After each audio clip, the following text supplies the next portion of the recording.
Welcome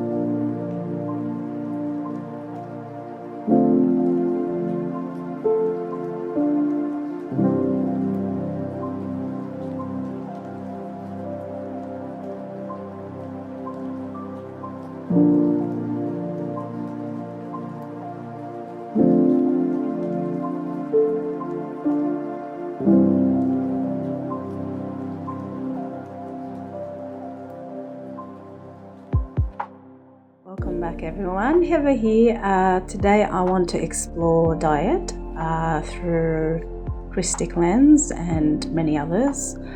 I will refrain today from suggesting what is right versus what is wrong. Instead, I will offer a balanced view of plant-based and animal-inclusive diets, sharing some energetic, ethical and biological considerations behind each. So this podcast is an invitation to discern what truly resonates and aligns with your body and values, and not a one-size-fits-all. So I'll begin now. First, I want to talk about the word consumption. Consumption, as it stands, it's always associated with physical things, eating food, for example. However, we as humans consume more than just food on a daily basis. We're consuming thoughts, we're consuming beliefs, emotions, many other things. We're consuming other people's energies as well, and what we cannot digest becomes stagnation. I'll explain that in a little bit more detail in a second. So when most people think of digestion, they limit it to food, the chemical process of food going through the body, getting digested through the liver, and some of the waste is expelled out, whereas the rest becomes nourishment for the body, otherwise called nutrients, which is physical matter. That's partly true, as you know, but that is also conditioning and not the entire truth. Because consumption isn't just physical. We consume thoughts, beliefs, emotions, and what we cannot digest becomes stagnation. A thought lodges in the body, and if it's not resolved, if it remains unresolved, it festers. It attracts parasitic energies, and it manifests as a disease, an ailment, or a sickness. Yet, instead of transmuting the root, we suppress the symptoms with prescriptions, or in some cases avoid, deny it exists, leaving the original energy untouched. For example, give an example here to help you understand it. If you internalize the belief, for example, that you're weak, you build your whole life around that notion. That thought lodges in the body and disrupts organ function. And when organ function is disrupted, it creates disharmony, dis-ease in the body, before spiraling into chronic imbalance. So that's what people see, the end result of that, the inflammation or the chronic imbalance. And instead of transmuting the root, it's suppressed. Then it becomes problematic in one's life, and it's attributed to fate. While the whole original energy, the root cause, remains unresolved, quietly directing their lives. Clothes is another thing. Things that we wear, we put on our body, they're not just for appearances. Clothes have a very crucial importance on how we feel, how energy traverses through the body. For example, dresses for women, they create spaces, space of receptivity, a vessel, a space for energy to flow back and forth from and to earth and those around you, because it's always been symbolic for women to be represented. Their inner beauty represented softness and nurturing, receptive type energy. It's represented in clothing. Wearing dresses has always been tied to rituals, to ceremonies, and to sacred ceremonies and sacred offerings for the feminine, and honoring the sacred feminine. So undigested energies accumulate in the body. When they accumulate, they become energetic debris. These are called miasma. Miasma is a distortion field. It leads to premature molecular compaction and physical decline. Basically, that's death. We die not because it's natural. We die because we're immersed in artificial light, an unresolved energetic debris, also known as miasma. Angelic humans once lived free of miasma, free of karmic imprints and reversals. Society, as you know, was harmonic. You can even sense it, even if you don't have the details or the remembrance of it, but you can feel it deep down. There's an inner knowing that once upon a time we lived harmonically. We lived co-creatively. We lived source aligned. No one consumed another. Everyone exchanged. We were never designed to digest chemicals.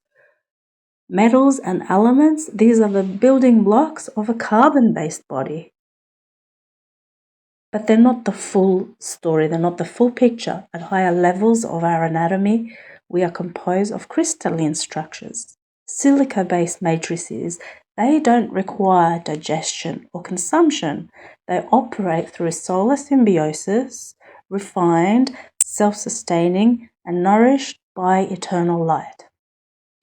As our monadic and template reversals took place, sadly, we shifted from more light to more density to more carbon-based.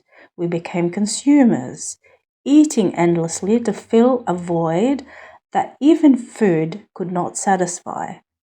And that's because we lost our monadic connection to source. So this isn't a guilt or shame trip. It's about raising awareness.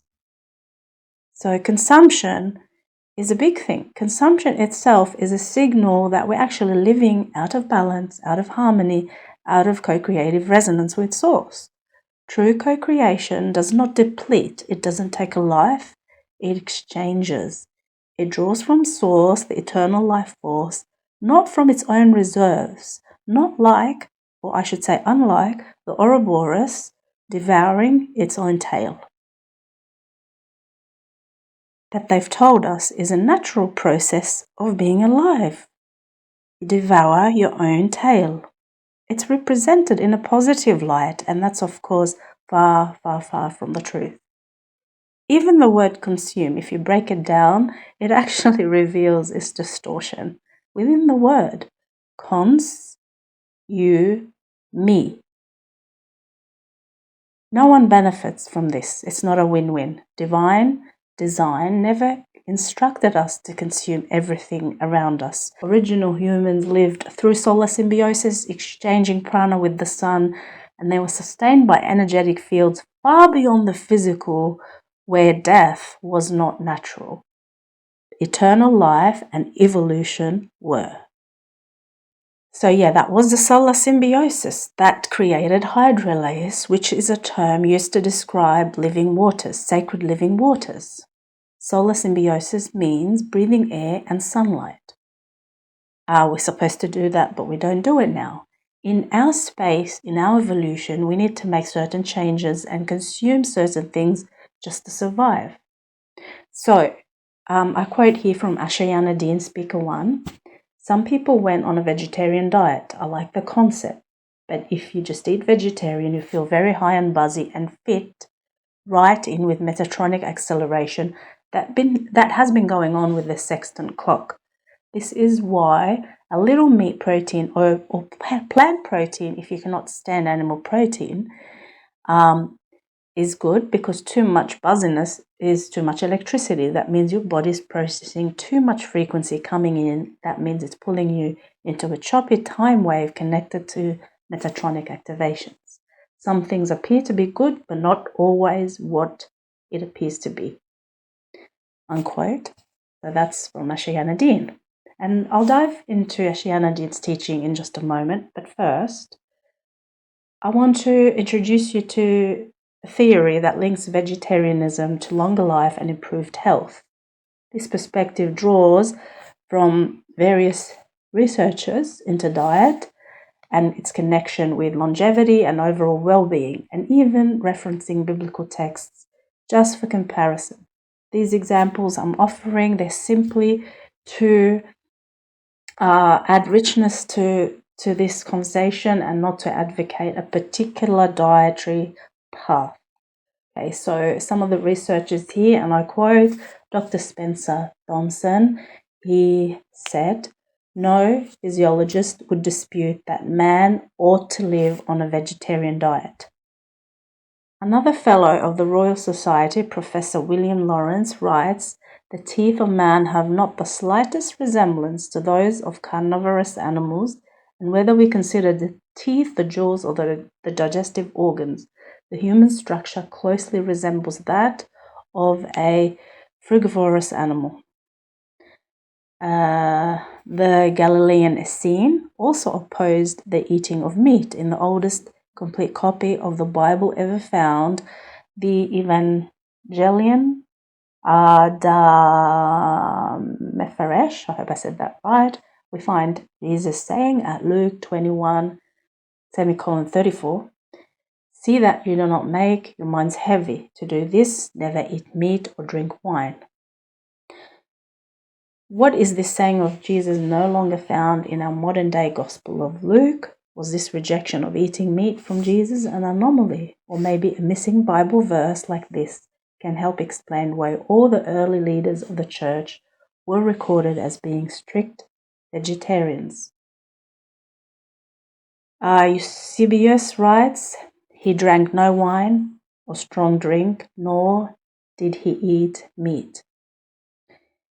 If you are health conscious, you'd be aware too of the dangers of meat consumption contaminated by GMO, laden with cancer-causing chemicals. So then it becomes an issue of health, does it not? An issue about whether we're better off eating clean, vegetarian diet or flesh of an animal that's been poisoned. Not to mention, meat consumption today is often entangled with industrial farming practices that involve the genetically modified feed, especially soy and corn, synthetic hormones, and chemical preservatives. These can bioaccumulate in animal tissue and potentially pose as a risk to human health, including increased cancer risks and hormonal disruption. On the flip side, plant-based diets, when thoughtfully curated, they're associated with reduced rates of heart disease, diabetes, certain cancers. However, even vegetarian options can be compromised if they rely heavily on GMO-based mock meats or processed ingredients. So the question becomes not just about meat versus plants, but about the purity and source of what we consume. It's a conversation about sovereignty over our bodies and the energetic imprint of our food. So now I'll take you into the Freedom Teachings to explore that in a bit more depth. I'll be summarizing Ashayana's transmissions to make things easier to follow. I will not be quoting verbatim, as mentioned. I'll just summarize the main points. Okay.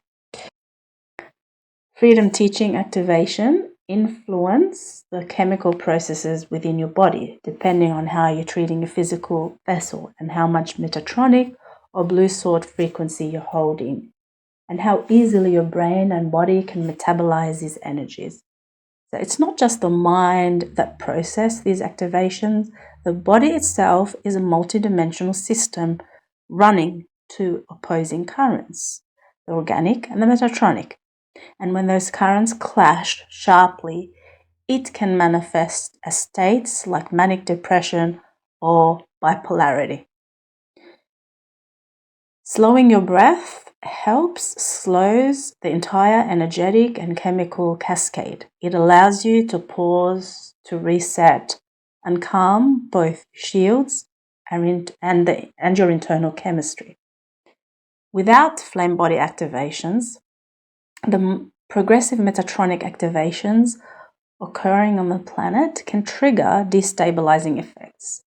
This is one of the reasons that Anunnaki introduced pharmaceutical interventions to suppress and sedate indigo beings. By fighting frequency with drugs, fragments the system. While the mental body may be numbed, the emotional and spiritual bodies remain in chaos. So when we disconnect from the lower chakras, we're losing grounding. And without grounding, we're also disconnected from our higher bodies. Because the full current must run from Earth all the way to outer domains. Ashiana Deen emphasizes the importance of reverence in consumption. If you choose to eat meat, particularly organic, ethically raised animals who've lived freely, those beings may have come to assist in your process and theirs. So eating in alignment means honoring them, saying, I thank you for the gift that allows me to continue my path. The soul of the animal remains aware by running D12 frequencies through the meat before consumption. You're helping releasing trapped soul fragments still embedded in the matter body. This supports the revolution and liberation from density 1. If those fragments remain unreleased, they risk falling further into distortion. In essence, eating with reverence and intention helps reverse template damage and supports soul upliftment. Clearing frequencies actively is part of this sacred exchange. This is the relationship we can cultivate with animal products, not one of dominance, but of actual mutual evolution. And just because something's plant-based doesn't automatically make it spiritually superior. In fact, a strictly vegetarian diet can sometimes anchor you into plant consciousness, limiting the descent of frequency into the lower 3 chakras, cutting off access to the astral body. This distortion has been subtly promoted within certain New Age circles. That said, vegetarianism isn't wrong. Balance is key. Even a small amount of ethically sourced protein once a week in tiny proportions can help restore equilibrium. If you're feeling lightheaded, depleted, or energetically porous, it may be a sign that your current diet is feeding the wizard grid. Certain frequency ranges, when sustained through strict vegetarianism, can allow these systems to siphon energy and activate metatronic implants. Ultimately, both animals and plants are spiritual beings. Eating one over the other isn't inherently better. What matters is the frequency exchange, the intention, and the multi-dimensional relationship we hold with our food. On a 3D level, diet can either support or hinder the activation of our true template. Okay, so basically these are the key points that have been said over many of Ashiana Deen's workshops. Somewhere in the Freedom Teachings, it's mentioned that plants contain more D4, D5 type energies, whereas animals are more D2, D3. And it's also mentioned that the non-contaminated animal proteins anchor you more into the lower chakras, helping you to address those lower chakra implants and imbalances, particularly in the Iombi and sexual distortions. And now I end this podcast by offering my personal view. And my personal view is the following. When it comes to diet, each person must really follow what truly resonates and aligns with their body and spirit. I've personally explored many paths, and I found each path has its own advantages and disadvantages, has its own offerings, its own healing gifts, and challenges too. It's not easy being on a strict vegetarian diet, a lot harder if it's purely vegan diet. And I personally understand these challenges. But what I want to quote is something else that Ash once shared before I continue to offer my personal view on this. Ash once shared that in ancient times, animals nearing transition would willingly approach the triads, allowing their energy fields to be transcended in sacred communion. So their skins were used to wrap sacred texts, not out of domination or anything, but through conscious consent. So that connection was there, and there was consent given prior to the life being offered. The spirit was honored in that offering, knowing its essence would be woven into the transmission of that timeless wisdom, such as the CDT plate translations, the sacred wisdom that were made into books and such things. So back to my personal view, I honor this. I honor this statement. I honor these teachings, and to a degree, I agree with the whole energy exchange and honoring the spirit and gaining consent. The problem is, how do we know we have the consent? That's the problem that I find it very difficult to come to terms with. Yes, it's an inner knowing, but then, we have to clear implants and seals and all sorts of miasmas to clear our body so that we can receive the correct message, right? So for me, it becomes a matter of something ethical and moral and aligns with my values, then it's okay. If not, it's not okay, regardless of what's being said.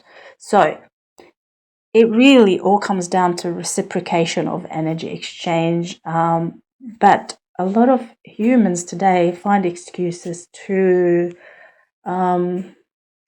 be behind some of the exploitations of animals that taking place, all under the guise of survival, and it's driving them more and more into greed and consumerism rather than reverence. Because not all humans uphold this level of integrity. So, in saying that, I've shared a few truths today, and I offer them not as absolutes or in a judgmental way, but as insights. You're welcome to sit with them and digest them in your own time. And as for me personally, so my personal preference is I lean toward a vegetarian diet for several reasons, and I'll explain why. One, vegetarian diet feels cleaner and lighter in my own body, in my own mind, and in my nervous system. The energy from the plant kingdom carries less imprint of abuse compared to animal kingdom, which is often exploited in today's systems. This is my personal view. Once again, I feel humans have more reverence towards the plant kingdom than toward the animal kingdom. I genuinely prefer the taste of a variety of vegetables and find them easier and more intuitive to prepare. Animal products tend to bring a sense of stagnation and heaviness. Even a small piece of meat can, for me, cause me to feel tired, whereas a nourishing bowl of veggies with like creamy sauce, something that's adds a bit more fat taste to it, feels energizing and digestible. My constitution, as far as Ayurveda is concerned, is predominantly kapha, which is earth heavy, less fire and air, so my body thrives on water-rich foods. So the Ayurvedic lens has helped me understand what supports my vitality. Therefore, meat is not favorable. My body doesn't digest it well. And so this is why I lean more into a vegetarian diet. And I want to add one last thought-provoking question about the whole notion of grounding. If grounding is essential to maintaining coherence and vitality in the lower chakras, which we know is true, my question is, could there be non-dietary pathways to attain that grounding without the consumption of meat, like working with earth metals, wearing natural fibers, or engaging in movement practices that offer equally potent support? After all, it's a well-known fact that certain clothes and colors have an effect on our nervous system, our chakras, and the free flow of force energy through the body. So I'll leave you with these thoughts. I hope these perspectives offered some clarity, or maybe sparked a reflection, or perhaps added a bit more confusion to what can be a very difficult thing to actually determine in the space and time we're in now in our evolution, because we're trying to evolve and leave behind unethical, immoral practices behind. Like, we want to do the right thing, but then doing the right thing isn't always easy because we're living in the matrix, basically. So I hope that you can sit with this, and I hope that over time it becomes clearer and clearer for you about what really speaks to you and what works for you and what really invigorates and nourishes you and supports your well-being. And let's all refrain from judgment of others who choose different dietary paths, because we're all different. We all have different genetic makeup. We all have different conditioning. Our bodies are not all at the same level of evolution. So we need time to align back with the way things were many millions of years ago. It's not something that can be done overnight. I hope it was a thought-provoking discussion. In the next transmission, I'll be diving into the monad and what it truly is, how to heal and align with the essence of the monad. So stay tuned. Much love.